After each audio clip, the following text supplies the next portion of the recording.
We begin with breaking news. I want to take you to London, where police have shot a man after several people were stabbed on London Bridge.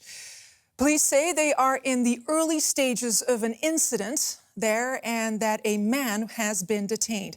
A white vehicle was seen parked on the bridge as police cleared the area and ambulances arrived on the scene. London Bridge was the scene of a 2017 attack when so-called Islamic State-inspired attackers drove into people on that very same bridge and then went on a stabbing spree, killing 8 people.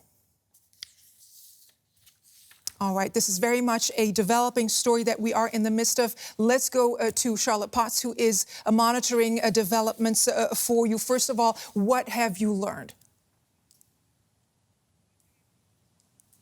Well, we now know that police have confirmed that they responded to a stabbing at 1:58 p.m., so just a little over an hour ago on London Bridge. And it appears, a BBC journalist was walking by, it appears that several people had been fighting and shouting at one man who was carrying a knife. There are several videos of bystanders online that have been posted on Twitter and other social media where you can see this incident happening and that the police have responded with heavy weaponry coming onto the scene at London Bridge, and it appears that they have shot the offender, but they are also reporting that one man has been detained in this incident. So London Bridge, of course, the scene of the 2017 terror attack in June, where 3 men linked to the Islamic State drove into pedestrians there and then went on to Borough Market, a tourism hotspot just around the corner from London Bridge,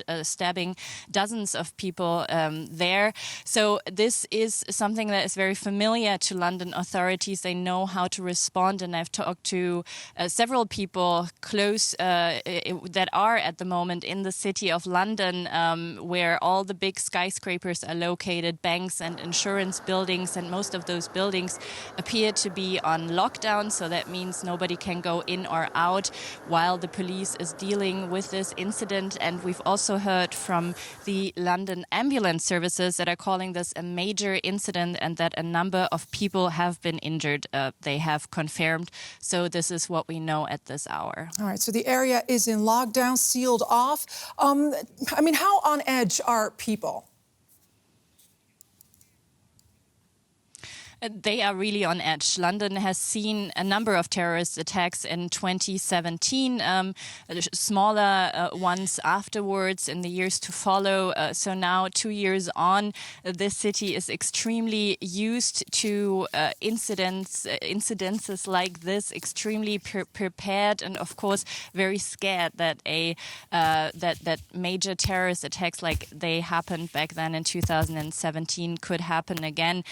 So this is why this city is so prepared. I've mentioned all the buildings downtown there in the city of London are on lockdown, and they've gone through this in the past, so they know how to deal with it. Now, the police were very quick to respond, we've been hearing, and also the ambulance services. It is a city that is really trained to deal with these kind of incidences. All right, Charlotte Potts reporting on that breaking story. Thank you for the update.